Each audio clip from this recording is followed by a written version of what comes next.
Hey guys, been on hiatus lately. It's just been very busy with work, and I will get back to the Chess Beauty series, but I haven't had the kind of interrupted time I need to do that. So I thought I'd post something since it'd been a while anyway, and I decided to post this game between Nigel Short and Glenn Fleer. This is from 1977. Now Nigel and Glenn are both grandmasters today, and but at the time in 1977. Nigel was 12 and Glenn was 18. And they were roughly equivalent in strength. They were both strong experts, both soon to become masters. I like this game. It's not particularly deep or profound, but the fact it was played by a 12-year-old gives it some interest. And so I thought we could make it like a partial puzzle. See how well you do in the shoes of the 12-year-old. So let's get right to it. Whoops, let's start at the beginning. E4, E5, knight to F3, knight C6, bishop to B5, re Lopez, A6, bishop to A4, knight to F6, and now D4, the center attack re Lopez, or Carl as it's sometimes referred to. And this was an opening that Nigel used quite a bit at this time, and I believe later. Won lots of games with it. The theoretical verdict is that black can equalize, but he has to know what he's doing, and there are many pitfalls for him to fall into it. I don't play the Re Lopez as white, although this opening would encourage me to, because it reminds me something of the Scotch Gambit and a little bit like the Taylor opening, some variations of the Taylor opening that I like to play. Basically, it's a familiar scenario. White is sacrificing a pawn for quick development and some central influence. So the best response, as usual in these double king pawn openings, is taking the pawn on d4, which is what Glenn did. And now Nigel castled. And of course, it would be folly to take that pawn on e4 due to the open e file. So Glenn Fleer plays e7. You could have also played d6 as a possible move here too. Bishop e7 is perfectly fine. And although e5 is a possible move, it's I think rook e1 seems to be slightly preferred from what I can tell. And now black has a choice. He should probably play b5. That seems to be the line that would give white most of the problems. And something like b5, and there are a number of lines after this Botterill. Let's see. E5 is the normal move, although Ribka seems to prefer bishop to b3. Knight takes e5, rook takes e5, and d6, rook e1, bishop a4, knight to d4, bishop d7, queen to f3. This is all theory.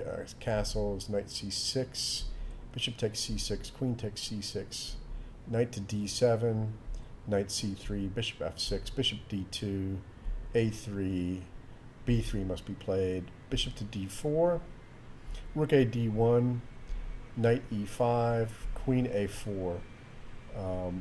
Although here Ribka thinks queen e4 is better with equality, but I'm quoting the theoretical line here. Queen to f6, knight e4, queen to g6, and black has the initiative, though Ribka assesses this as equal. This was played in Saxe-Schmeckel, Amsterdam, 1979. And anyway, let's go back to the game. Instead of b5, Glenn Fleer, after rook e1, played castles.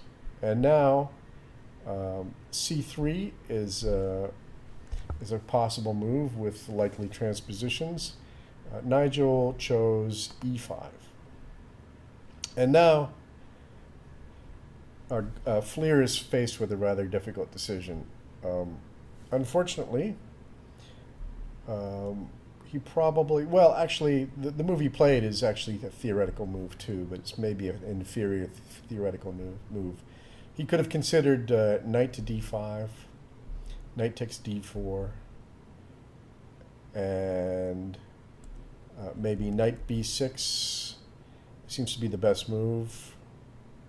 Bishop to b3, d5, e takes d6, bishop takes d6, knight takes c6, bishop takes c6, and black has some compensation in terms of piece activity in return for his broken pawns. Okay, so anyway, after e5, he didn't play that, which may have been his best shot. He played knight to e8, and this knight never moves from this square for the rest of the game. It's a very kind of a tragic thing here. So let's see, what would you play for white? We'll make this the first puzzle position. Okay, I'm assuming you've had a chance to consider it. It seems like c3 is probably the best move here. And now, again, black has a choice. D takes c3, it's probably best. Knight takes c3, d6, e takes d6, bishop takes d6, bishop to g5, knight to f6, bishop takes c6, b takes c6, queen to a4. Actually, could play knight to e4, bishop to e7. Ribka thinks this is good for white, but George Botterill says it has a tendency to be drawish, which I can well believe. It looks like it's going to be a lot of exchange of pieces, and black does have these weak pawns, but he also has an extra one. So, yeah, there's more here I could quote, but I don't want to make this a whole thing about the opening theory. So let's return to the game. After knight to e8 and c3, Fleer decided on d3. Had been played before. It seems rather weaker than the taking on c3 option. So naturally, Nigel took back on d3, and now d6. And this would be another good opportunity for you to figure out what you would play in this position. There are a couple of choices here. One sort of rather obvious looking choice, which Nigel rejected, would be bishop to c2, but after g6, really white's not getting anywhere. So after d6, Nigel decided he would take on a Nimzovician, if that's a word, approach, and he decided he would overprotect e5, and perhaps keeping in mind Nimzovich's advice that pieces that overprotect a key square in of themselves gain strength. I guess the idea is if you have a lot of pieces pointed at a pawn that you're protecting, at some point when that pawn moves, those pieces will be able to flood into that square. Anyway, so after d6, he played bishop to c6 to strengthen his control over the e5 square. Naturally, black played b takes c6, and now this is another opportunity for you to see how well you would stack up against a 12-year-old. Okay, so actually, in the past, Queen e4 had been played, but it didn't have such a good outing in the game Twyford-Fox in Dublin 1991. After d5, queen to f4, c5, knight b to d2, rook to b8, b3, f6, queen to e3, f5, bishop to a3, f4, queen to e2, bishop f5, rook a to d1, c6, knight to f1, queen to a5, queen to b2, knight to c7, b4, b4, c takes b4, c takes b4, bishop takes b4, bishop takes b4, queen takes b4, queen takes b4, rook takes b4, rook to c1, bishop to d7, and rook to b1. And this game was won by black in 40 moves. We're at move 27 here. Okay, but in this game, actually, Nigel, being all of 12, uncorked a theoretical novelty. He probably wasn't paying attention to theory at this point. Nigel wasn't very much into learning openings from books, but he had a good grasp of principles. He played bishop to f4, which was a novelty for the time. It's subsequently been played with success by other players and strong players. So now, what does black do in this position? He still has to develop his queenside bishop. And he doesn't have very many attractive squares. Perhaps e6 is possible. d7 looks like it could be a problem because perhaps white can double up and create some sort of pin against this bishop, against the queen. But anyway, he didn't play any of these. He played bishop to g4. And perhaps instead he should have considered rook to b8. In which case, white could have played b3, g5, e takes d6, knight takes d6, bishop to e3, bishop to f6, knight b to d2, g4, and then after knight to d4, Rybka seems to think that white has a small advantage here. After bishop to g4, naturally, Nigel played knight b to d2. Queen to d7 was played. Seems logical. Rook a to d1, and now we have issues on the both the on the e and d files. I just gave away the next move here. Fleer played f6 in this position. He had a number of other alternatives. d5 was possible, perhaps the best, although not necessarily good. And after d5, bishop to g5, bishop takes g5, knight takes g5, bishop to d1. He could have also played a g6 here. g6, knight gf3, a5, c4, knight g7, queen e3, bishop takes f3, knight takes f3, knight f5, queen c5, rook f d8. Excuse me a second. After h3, white has a clear advantage. Backing up a little bit, instead of g6, you could have played bishop takes d1. Seems like an obvious move. After knight to g5, bishop takes d1, but after queen takes h7, it's white has a substantial advantage. G6 was recommended by Botterill. He says this is the best. After rook a d1, that g6 was possibly best, with the idea of developing the knight at g7.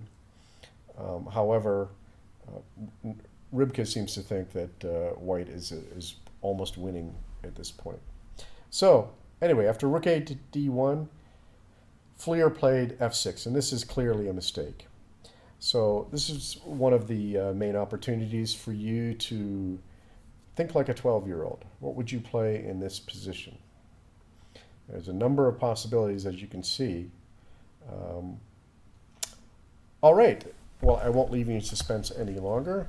He played the brilliant e6. And Nigel comments that at this point, he looked at Fleer and he could tell that both he and Fleer had seen the win here.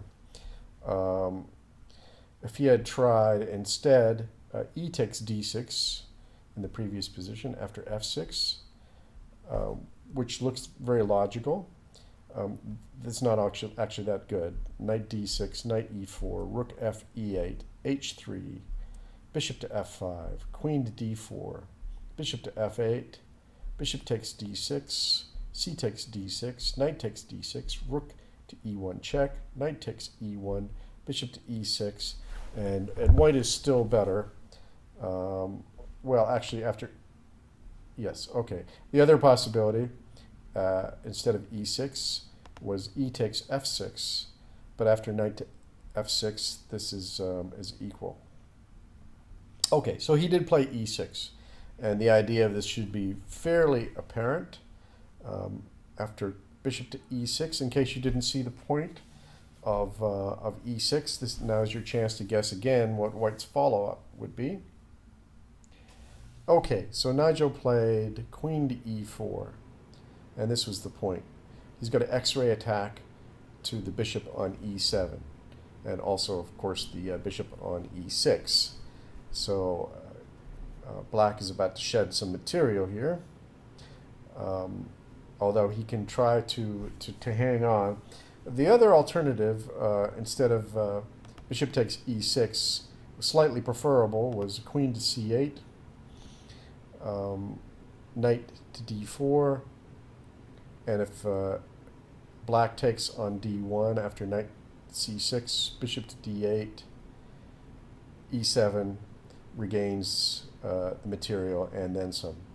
So anyway, he really didn't have any good alternatives. After f6, he's actually just completely lost. So let's see how Nigel wrapped up the game.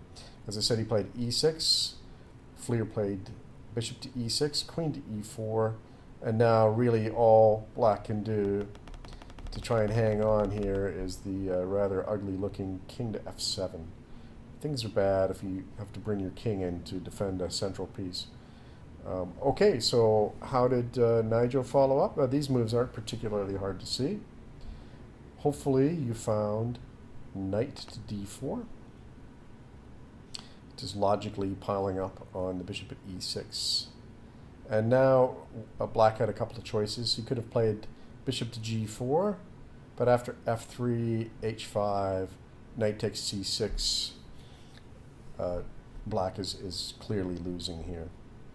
So after knight to d4, he instead tried bishop to d5, which optically looks pretty good, attacking the queen, getting the piece out of danger.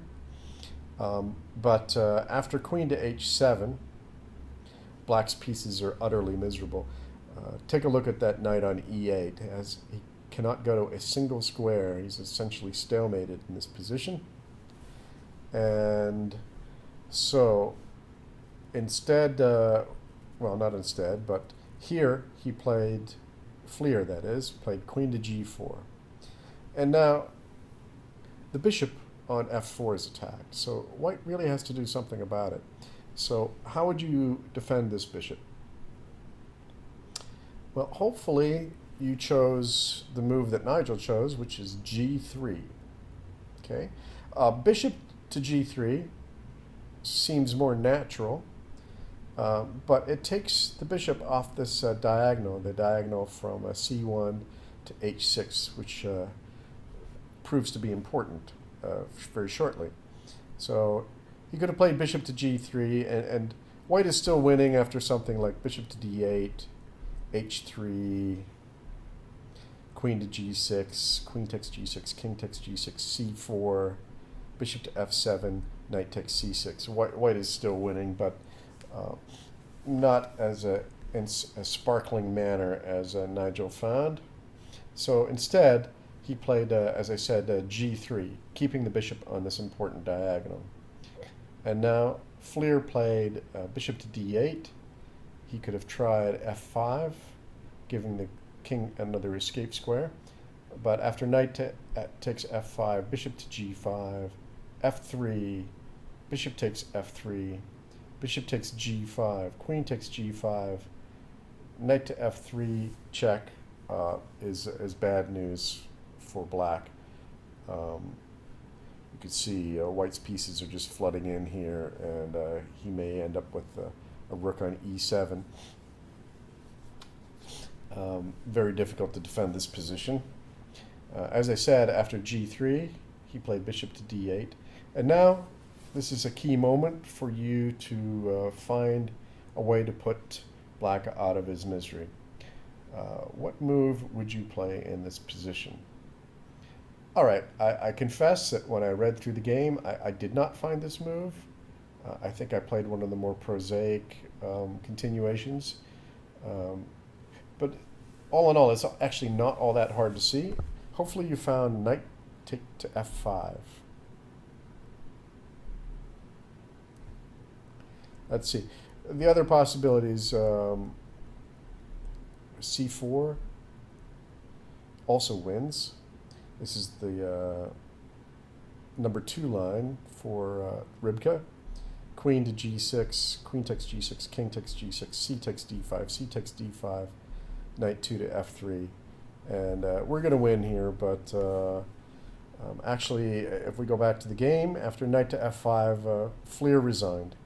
It was game over because there is a very nasty threat of knight to h6 checkmate, which also incidentally forks the king and the queen, and there is no defense after something like g6,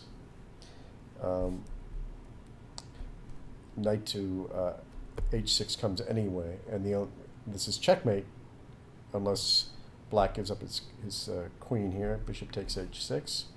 The other possibility is rook to g8.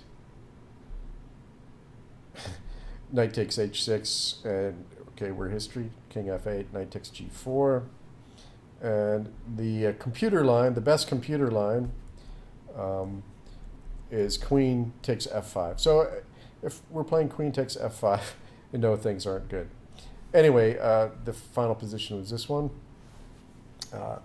And I hope you enjoyed this game. It's a few sparkling moves here, and quite a game to be proud of. I would be proud of this game whether I was 12 or the age I am now. So I will be back with more things shortly, and I'll look forward to your comments, criticisms, suggestions, insults, and the like. All right. Thank you very much. Bye-bye.